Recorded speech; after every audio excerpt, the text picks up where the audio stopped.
This morning I woke up and got on Facebook, just very briefly, and found several posts right in a row from churches and ministries about a church van that had a head-on collision in Texas Friday night. And they were headed to what's called a fine arts festival. There were 7 people in the van, and apparently a Mitsubishi car of some sort swerved into their lane, and they swerved into the opposite lane to try to avoid it, and the Mitsubishi corrected, and they had a head-on collision going down the highway.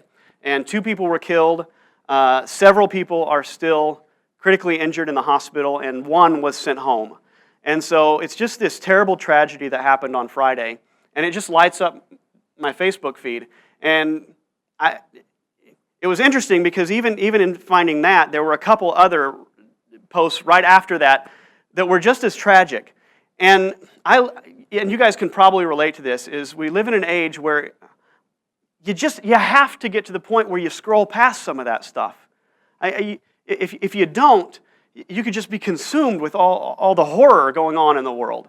The commercials on TV of starving children, and give to the Alzheimer's research clinic, and there's just so many things that you can wrap your head around that where people are suffering and in agony. Got an email today from Bridget, who most of you know, and she's been a dear part of our church. But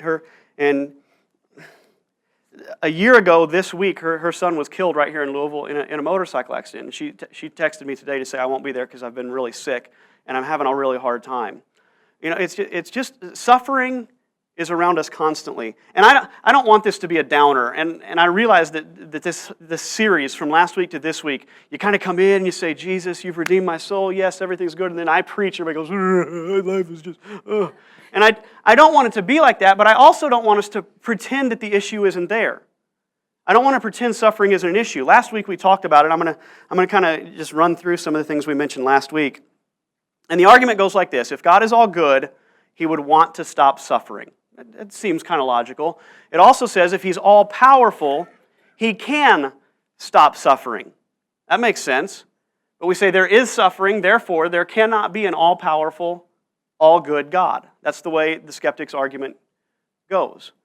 And we busted through that last week. I encourage you to go back and watch the video. But we talked about how there's 2 approaches to talking about suffering. And one is the book approach. It's the logical approach. It's the 4-step approach. This is why God is justified in a world full of suffering. But we also mentioned that there's also this highly emotional aspect to this issue. People who suffer, especially in the midst of acute suffering, you don't think clearly. Everything can get foggy. In the middle of depression, logic does nothing. And so we want to be a church that deals with the emotional side and deals with the logical side. And primarily over these 2 weeks, we're dealing with the logical side. But I want to make it clear that doesn't mean that we're insensitive. It doesn't mean that we don't feel the pulse of pain in the world, because we very much do. We're very much aware of it. But on the logical side, we talked about a world full of music. And we said in a world of music, the argument goes like this. In a world with sentient beings, which are thinking, feeling beings, and natural laws, like the law of gravity, there is no conceivable world where some kind of suffering doesn't exist. And so when we talked about music, just by definition, music introduces the possibility of suffering into the world. Because you suffer through lousy music, and you rejoice through great music. And if there wasn't something to compare it to, if there wasn't some kind of relative suffering, music would not exist. Music, by definition, comes with the potential for somewhat suffering. Sunsets. We say we know what a beautiful sunset is because we can compare it to an ugly sunset. Beauty makes sense in the face of ugly. Pleasure makes sense in the face of pain. Courage makes sense in the face of fear. These things must exist in any conceivable world. So we go back to the question, if a skeptic says, why is there so much pain? You can say, well, describe a world without pain. And there is no such world. There's no conceivable world where people exist, where food exists. When we have food, we have delicious food, and then we have nasty food. We have a place with natural laws, comfortable place to lay your heads, and an uncomfortable place to lay your head. And we talked about gravity and how we can say fairly, it's fair to say gravity is your friend, right? But isn't it also fair to say gravity can cause a whole lot of problems? Just depends on the application of gravity. A world with natural laws carries with it the potential for pain. the potential for suffering. Not necessarily actualized acute suffering. That was, in my opinion, the Eden state. The Garden of Eden was a place where there was all this potential pain, but none of it was actualized. Okay? But in every conceivable world, it's there. And especially when you introduce people. People are a mess. You're a mess. Face it. Just go look in the mirror and say, you know what? He's right. I'm a mess. I'm a mess. We're all a mess.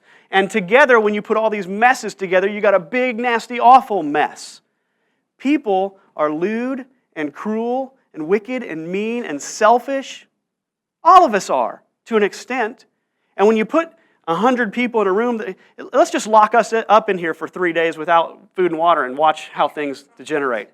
I mean, watch how we fight for one another. You're tackling Ashley for her bottle there. You see what I'm saying? I mean, people come with this ugliness. And God, for whatever reason, wanted to design you anyway. And so,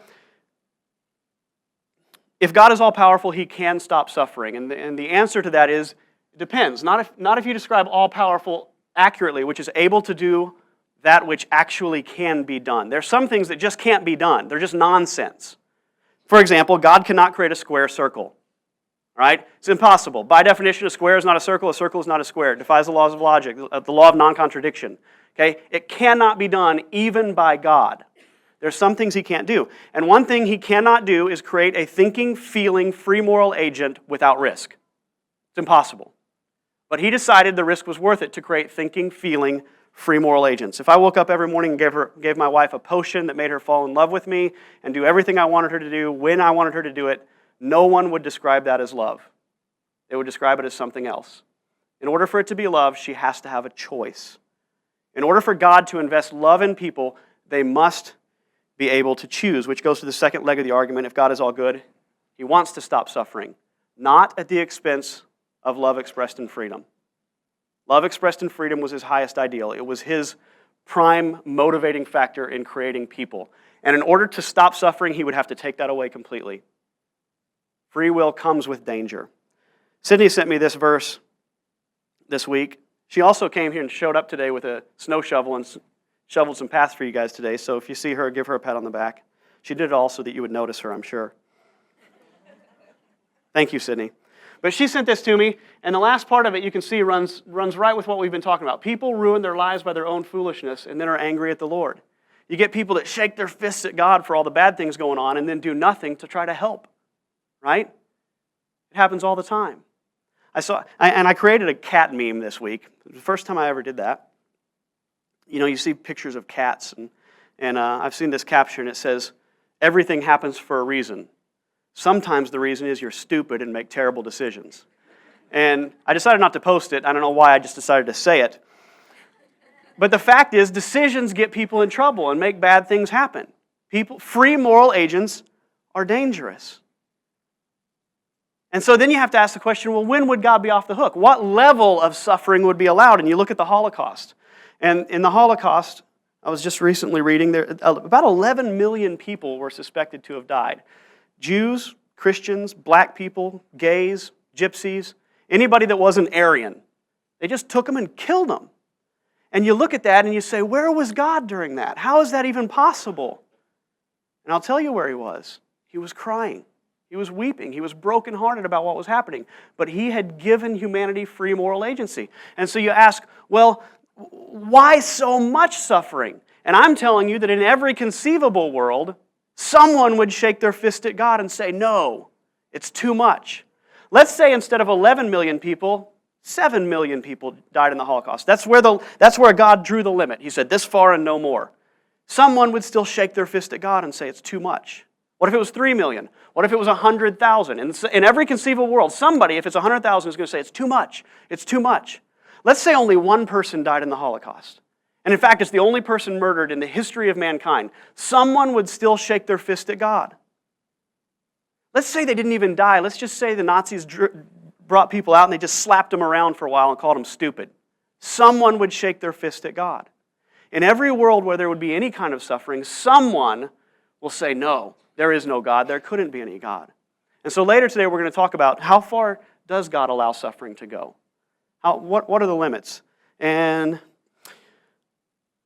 There's another picture that's a real downer, and I'm going to pass on it because I'm about to show you a real downer video. But let's go there. You got the audio ready to go, Booker?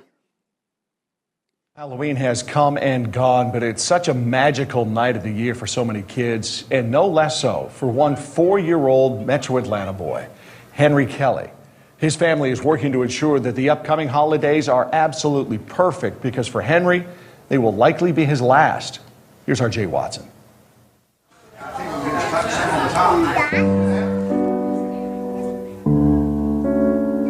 What's the fun of painting a pumpkin if you can't paint yourself? Happy Halloween! He's the cutest Buzz Lightyear this side of the Mississippi. Henry soaks up every minute of the Halloween party at Children's Healthcare of Atlanta. Then it's back to his room and on to the next project, the next holiday. A Christmas tree. Each holiday is extremely important to us in this situation. Mine, both hands. Both hands, I love that. Just last month, Henry's parents took him to the hospital for trembling and fatigue. And we hoped that maybe it was a vitamin deficiency or maybe he was getting MS or you never ever think it's your child that has a massive brain tumor. What do we work house?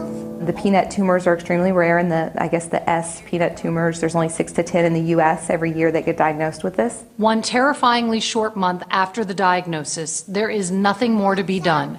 Henry is going home for hospice care, which makes this family Christmas tree, imprinted with Henry's tiny feet and hands, so important. Every holiday takes on a brand new meaning. I want to make every minute as fun, as special, as normal for a 4-year-old as it can be, but yet as fun as it can be.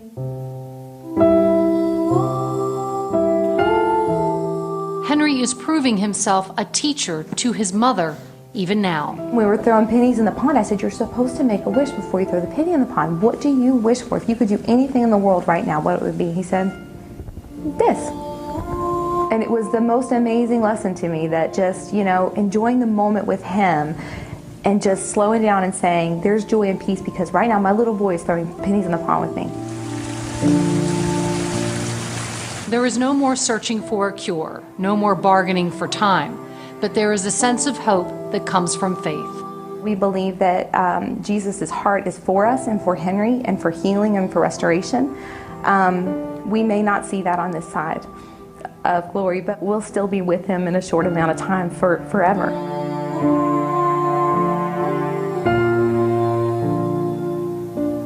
At Children's Healthcare of Atlanta at Scottish Rite. We just feel deeply sad, but we have a lot of hope. We've created a page for you to send messages to Henry and his parents. Just go to 11alive.com to send him a message. It will only take a moment and it will mean the world to his family. His mother is remarkable. Mm-hmm. I felt like she was the epitome of grace, sitting there talking about it and saying that she's truly able to find joy in the moments even now, knowing she has a number of months left with her son. And what she said is so true. You never think it's going to be your child. You know that very well. Yeah. Man, that's tough.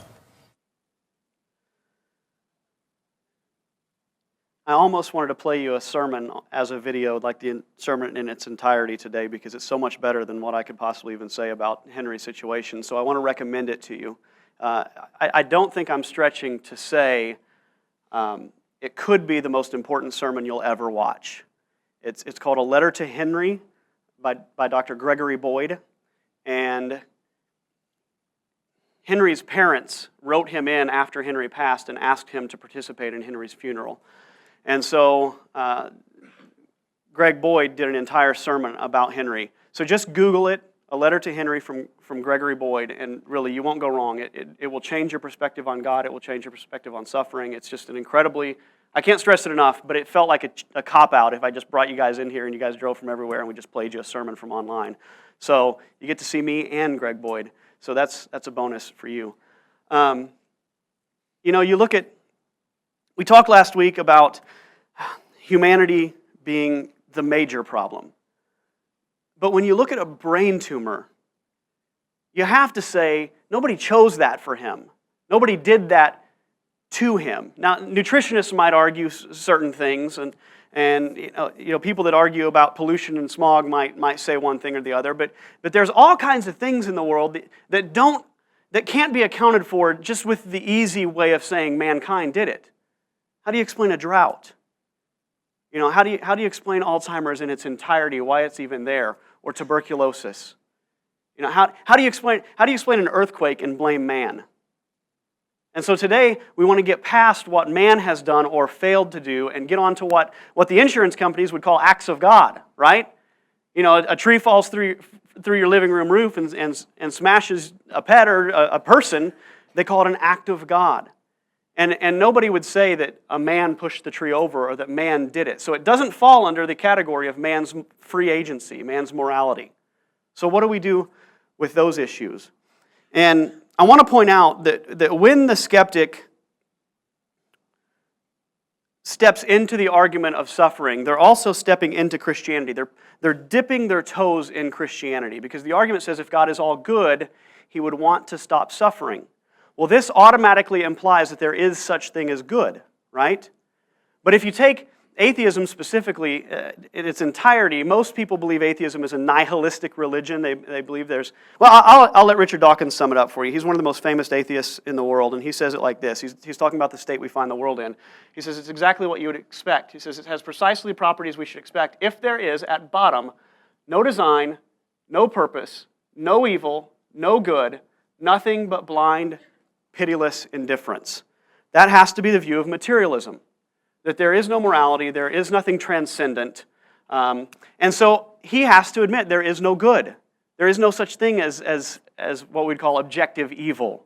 And yet when you step into the argument of suffering, you say, if God is good, you're automatically stepping into the Christian worldview.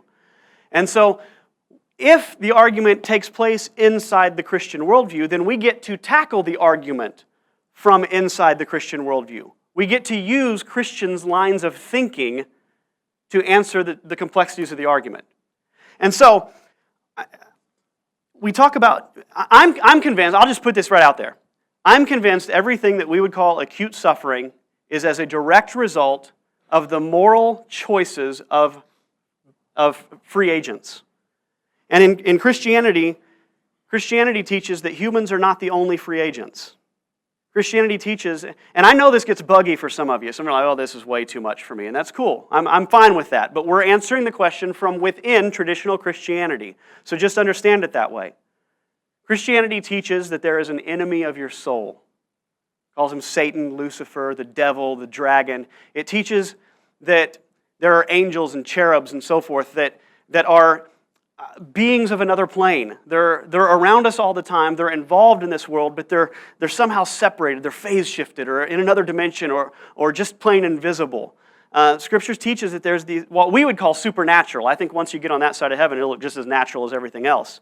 But it teaches that there are demons and devils. And if you come to believe that there are demons and devils, suddenly leukemia could make a lot more sense in a world with a good, loving, all-powerful God.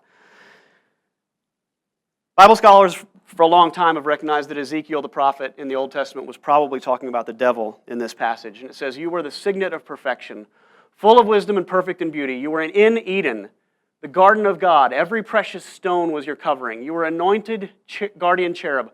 I placed you.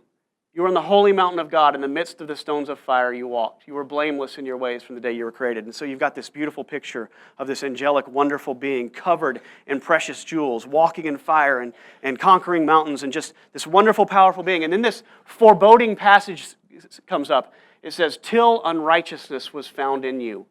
You were filled with violence, and you sinned. So I cast you as a profane thing from the mountain of God. Your heart was proud because of your beauty. You corrupted your wisdom for the sake of your splendor. I cast you to the ground. There's this picture of this very, very powerful being that was corrupted with his own pride and he was taking too many selfies and posted them on Facebook. The guy really liked himself a whole lot. And he was meant to be a servant. He was meant to be a worshiper. He was meant to be something special. But he was a free moral agent that could make his own choices. When you get a super powerful free moral agent making awful choices, awful things happen. Jesus described it like this. He said, I saw Satan fall like lightning from heaven. The author of Ephesians says, we do not wrestle against flesh and blood, but against the rulers, against the authorities, against the cosmic powers over this present darkness, against the spiritual forces of evil in the heavenly. In the book of Revelation, the devil who had deceived them was thrown into the lake of fire and sulfur, where the beast and the false prophet were, and they will be tormented day and night forever and ever. You can't get past this teaching that there are extraplanar beings on this planet. I understand, even talking about that, right? I'm like, oh man, why would I ever stand in front of people and talk about something so crazy?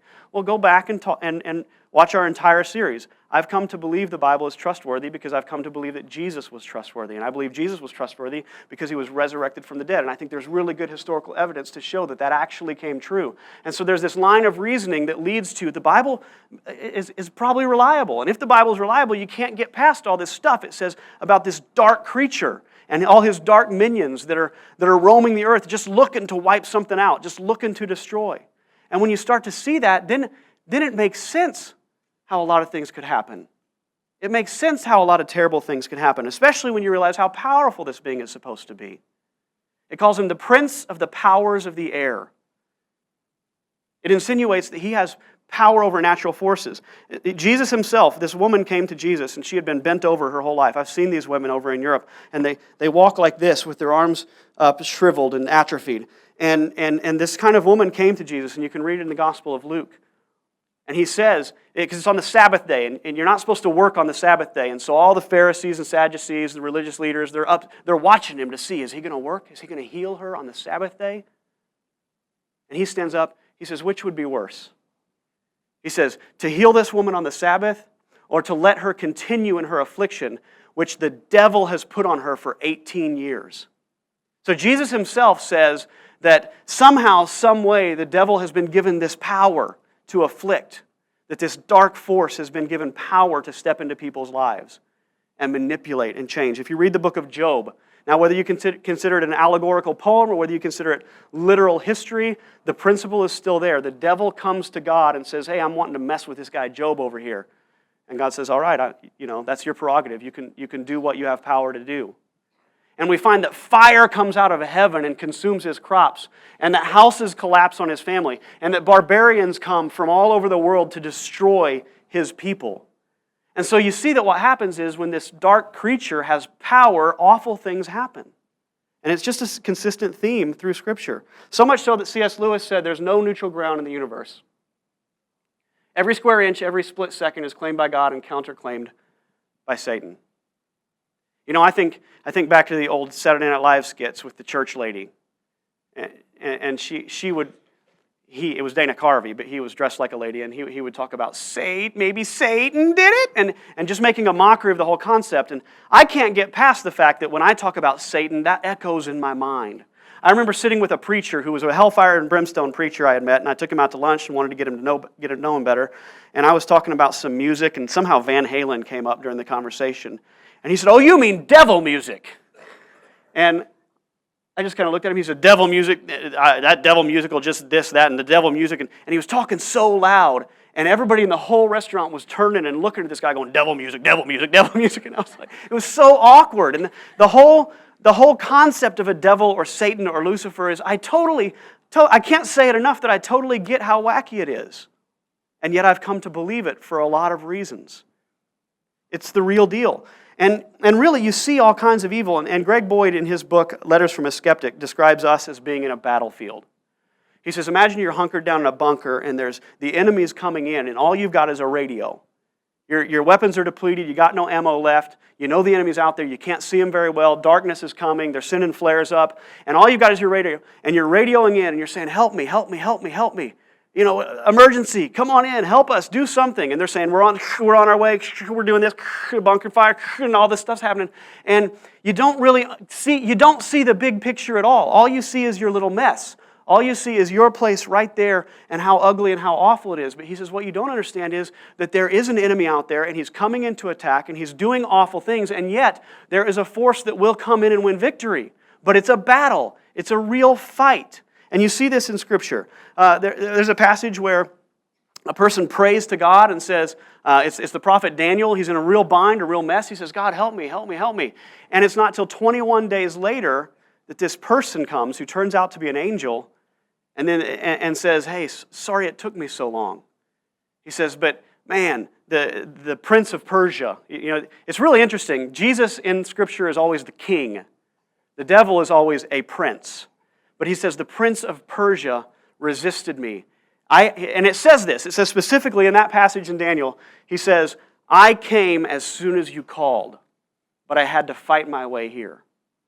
And so a lot of times when we pray, we expect instant results. We radio in and say, help, help, help, help, help. And we think that God, because He could, theoretically, He could come in and just clean out all the enemies and boom, make everything right then. What we don't understand is He's created a world where there is a battle. He's allowed a battle because of love, because allowing love allows hate. He allowed angels and demons to make a choice to be loving or hate-filled, and some chose to be hate-filled. This is one of the best quotes I've ever seen in my life. It says, the devil's boots don't squeak, or what is it, creak? Devil's boots don't creak. And you may be here thinking, oh man, I'm not even coming back to this church. This dude is wacky. Like I said, I get it. But there's nothing the enemy of your soul would like more than just to be invisible to you. I saw this newscast this week as I was researching this, and it's kind of funny, so in this sermon I hesitated to use it, but it's so amusing I wanted to share it. Serial tickler reportedly breaking into sleeping college students' homes. And if you read the article, this guy broke into 3 homes in Boston and snuck up on people while they were sleeping and tickled their feet. And as soon as they woke up, he would run and bolt from the house. And maybe this is dorky, but I wonder if he actually said the words, "Kuchiku." I don't know. And I'm thinking this is a great risk, right? It's a great risk for him to come in. If he comes to my house, honestly, he's dead before he leaves the bedroom. I'm not going to tell you how. I'm not even sure if I agree with my own theology on that whole issue, but he's a dead man, right? But there's nothing, that's what it means by the devil's boots don't creak, is he's just able to fit in with everything else. He's just able to kind of camouflage himself in the mess that is the world and all the vomit that's being spewed out there. And he's able to just kind of disappear like a chameleon into the background and make you think he's not even there. But he's very real. And it's very much a part of the answer to why is there what they would call natural evil. Because he's very, very powerful. Scripture also teaches in the book of Genesis, and again, whether you treat that as allegory or literal history, the principle remains the same, is that it says in the cool of the day, Adam and Eve could hear God walking in the garden. So in the Eden state, in the state of perfection, like it was supposed to be from the beginning, God would visit mankind and walk with them and talk with them and most likely share meals with them. Because when you start to look at Jesus, the incarnation of God, that's what you see, is He wants to be tight. He wants to be close. He wants to be up close and personal. So there's this sense that God was that. And so you have to ask, if history unfolded like that, what would natural evil look like? So let's say that mankind never rejected God, never walked away from Him, that you and I right now are as intimate with God as we could possibly be. His voice is in our ears. What would architecture look like? Let's just say men had the voice of God in their ears. What would architecture look like? Is it totally possible that we wouldn't fear a single earthquake? Isn't that possible? I mean, isn't it possible He could say, look, if you would just build your houses like this, they ain't going to fall. But if we say we don't want to listen to the chief architect, then all of a sudden there's this mess from natural evil, or just natural events. You talk about a brain tumor. Isn't it possible that if we had God's ear, we would know what to eat? And we would eat it. And I actually am quite a carnivore, so I hesitated to throw up a plate full of veggies. But isn't it possible that if we had God's ear, that disease would be wiped off?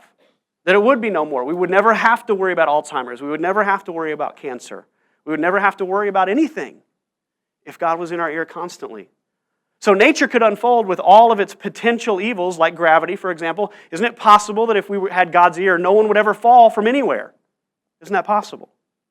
I was in Thailand learning to scuba dive and hanging out with a friend, and we were out on the beach between dives, and he stepped on one of these, and it wasn't pleasant at all. And for the rest of the week, he had these big, black, nasty holes in the bottom of his feet that were filled with venom, and he was just in agony. And so you can't blame moral free agency for that. And yet, let's pretend that he's walking with God. Let's pretend that he's as close to God as he could possibly be. Isn't it possible God says, whoa, whoa, whoa, whoa, whoa, whoa. Don't step there. Right? So we still have a world with sea urchins, and we still have we still have the circle of life going on around us, and yet mankind is untouched. So do you see, when you step inside Christianity and you start to see suffering from the Christian perspective, you start to see some answers. Let's say a friend offers you his boat, and you go out on the calmest day of the year, and you're really enjoying yourself. I mean, it's just peaceful and serene, and you just think you can hear God, and smells good. I mean, it's just a great day. And all of a sudden, your boat starts doing like this. And you look over and you notice that somebody else has gotten on a boat, and this one's got a motor to it. So they're running through the lake, and so they're creating a wake behind them, and your boat's shifting like this. And then you notice that there's 7 or 8 other people over on the beach, and they're getting on some jet skis, and they're moving, and they're creating some waves, and other fishermen are coming out there, and then you notice that they're casting awful close to you, and so their lures with hooks on them are whizzing past your ears the whole time, and then somebody comes out on a barge, and there's this big foghorn, right? And it doesn't take long before the whole area is just filled with boats, and all of a sudden your peaceful day is gone. But then what you find out is that the dam operator up a mile down the lake has gone postal on you, and he's decided to open up all the gates. I mean, he's just decided he's flooding the area. It's what he wants to do, and so he does it. He's pushing them, and so all of a sudden, this big tsunami full of water comes, and your boat's just rocking up and down and rocking up and down. And the illustration is this. God would like to create that lake. He'd really like to create a place of peace, calmness, enjoyment, joy. And yet He put other boaters out on the lake with you. And the fact is, you create some waves yourself. And He didn't just create boaters that have little paddle boats. There's some that have barges, and there's some that operate the dam. And when you've got all these free moral agents out there with all kinds of power, you ain't getting a smooth ride. It's just not going to happen. But one day, it will. And there is this sense, just looking around the world, that God did say, this far and no more. There's these clues, there's these hints all over the place that God said, I'm going to allow a certain amount of suffering because of love, because of free moral agency. I'm going to allow you guys to create the waves and the tsunami. I'm going to let you do that. But there's only so far I'm going to allow it to go. Let's take, for example, blood clotting. What would the world look like if blood didn't clot? It'd be a different world to live in. That one simple little thing. I mean, you cut your finger and you die. You know, you might be able to compress it and stop that, but any kind of serious wound, it's over for you. Blood doesn't clot. It just flows and flows and flows forever. Think of the death. Think of the suffering. See, blood clotting is this gift. It's this thing that God put in there as like a limit on what can happen. Or fainting. You guys have seen this in movies. Has anybody ever, I'm not going to ask you, but there's this idea that when something shocking happens or something awful happens, some people just check out completely. They're not even there to experience it. They're just gone. There's like this switch that flips in their head and they're saying, whoa, too much for me, and gone. Fainting could be a gift in the right circumstances, as is going into shock. What would the world look like if no one ever went into shock? How much suffering? How much suffering has been averted by this built-in system somewhere in us that says, nope, you're just not going to experience it at all. If you've been in shock, you know what I'm talking about. I've been in 2 really terrible traffic accidents, or not traffic, wrecks. Both of them involved black ice, and both of them were at high speed. And I remember hitting the black ice and losing control of the vehicle, and something weird happened. It was almost like I had all of a sudden stepped out of myself. If you've ever been in a crazy, a lot of you are nodding your heads at me. If you've ever been in a crazy, terrible, suffering, awful experience like that, and I remember everything slows down, and I remember thinking crystal clear. On one of them, I remember thinking, well, this is going to hurt. That thought passed through my, that was what went through my head. I thought, well, this is going to hurt. But I didn't feel scared of that at all. It was like I was here looking in on, I wasn't literally, I was still in my brain, still thinking in here. But it was like I had checked out just a little bit. And I wasn't panicked. I wasn't freaked out.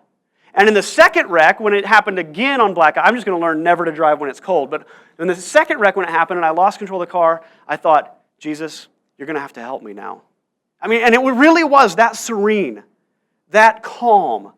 And yet, I remember both times, one time I hit a tree, one time I hit a guard barrier on a highway. And I remember both times like snapping out of that after the wreck, after the shock, after the jolt, my neck hurting, my head ringing, my ears, that real high-pitched thing. But I remember in the middle of it, there was something else that happened. And being in shock, or just think about the tragedies that people have experienced, but they've endured because of this somehow gift mechanism of being able to step out. Even from what I can understand from watching movies and based on what I understand of medicine, it seems like even when people are tortured by other men, the torturers have to be real careful not to cross the line. Like there's this invisible line that if they cause too much pain, if they do too much torture, that person will just pass out completely or go into shock and they'll never experience the pain. So they have to back off. They can't do everything they want to do. They have to back off to try to maximize that. Evil people. But it's because God has placed this line that says this far and no more. And all of you can probably agree with the idea that time heals wounds. There have been times in my life when I was so miserable and suffering, I was so hurt, so utterly devastated that I literally was punching holes in the wall of my home, just wounded and crushed. And now I look back at those situations and I wouldn't change them for anything. Now I've come to a place in my life where I'm actually thankful that some of those things happened. And it's this idea that given time, things can be fixed. No matter how bad the pain is, no matter how awful it is, God can step in and heal and start bandage wounds and compress cuts and do what it takes to bring you back to life. Back in the 80s, my family was nominated as the Nancy Reagan Family of the Year. This is us. That's me in the white jacket up front.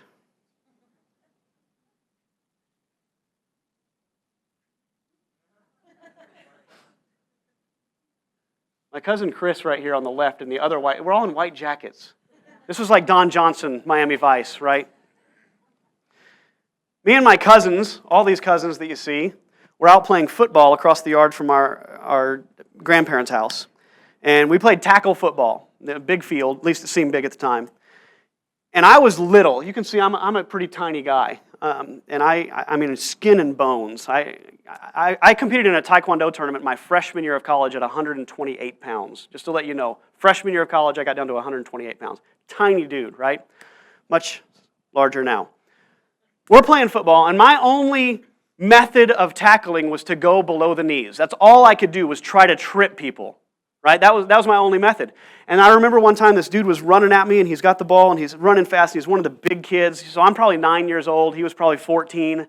And I went down for his legs, and I hit him right below the knees, and he literally flipped in the air and landed on the ground.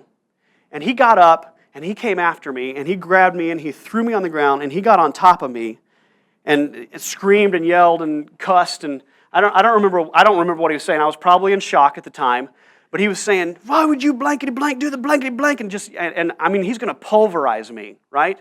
But my cousin Josh, who was in the second row there with the little afro, even in that picture, my grandfather he's standing next to was 6 foot tall. So Josh, even at this age, was about 6'4". So when I'm 9, he was 12, and he was probably a good 5'11", 6 foot. He's much, much bigger than this other kid. And Josh comes screaming across that football field and plows into that kid that's on top of me and throws him on his back, and he gets up on top of the other kid. He says, "You want a piece of my cousin? You're going to have a piece of me, man." And he's screaming and yelling, and the guy's going, "No, it's cool, it's cool, it's cool," right? Now, did Josh have the power to help me? Yes. Did he have the desire to help me? Yes. Was there still a moment of terror? Yes. See, it doesn't have anything to do with his goodness or his power. It's about the moment. It's about this time. And I drew this little graph, and I'm going to close with this. It's just a little handwritten thing. But the level of suffering has to do with the intensity of the pain and the duration of time. And so this isn't a perfect graph. It's not mathematical in any sense. But the idea is this, that let's say I'm going to torture you, and I'm going to do it for 20 minutes. Well, that's terrible. But what if I say I'm going to do it for 20 nanoseconds? You think, what? Doesn't sound really that bad, right? What if I'm going to do it for even a fraction of a nanosecond? Then it's almost like I'm not torturing you at all, right? And I believe that one day we will enter eternity. One day we will step out of this timeline. And we'll look back, and this timeline will be nothing. Scripture describes it as a mist that's there and gone. And we were talking at my group this week about spraying a spray bottle. You spray it once, and if I did that right now, it'd go and then dissipate, and it's gone. That's how fast this life is. That's how fast it will be over. And in the face of 1 billion years or 1 million years or 100 billion years, this whole thing, to me, it will be like that car wreck I was in. It will be like right in the middle of it, man, it seemed to stretch out. It seemed to last forever. It seemed like total terror. It just seemed like something that went on and on and on.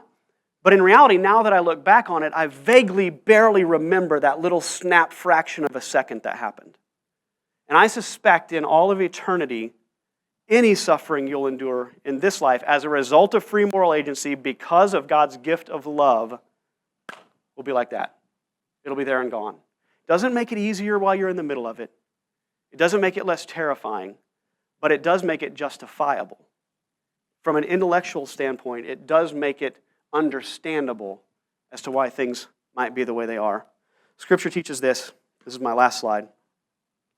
God shall wipe away all tears from their eyes. There shall be no more death, neither sorrow nor crying, neither shall there be any more pain, for the former things are passed away. We talked about it last week. There is a king that's going to come and, just like my cousin, knocked that dude off of me and said, no more.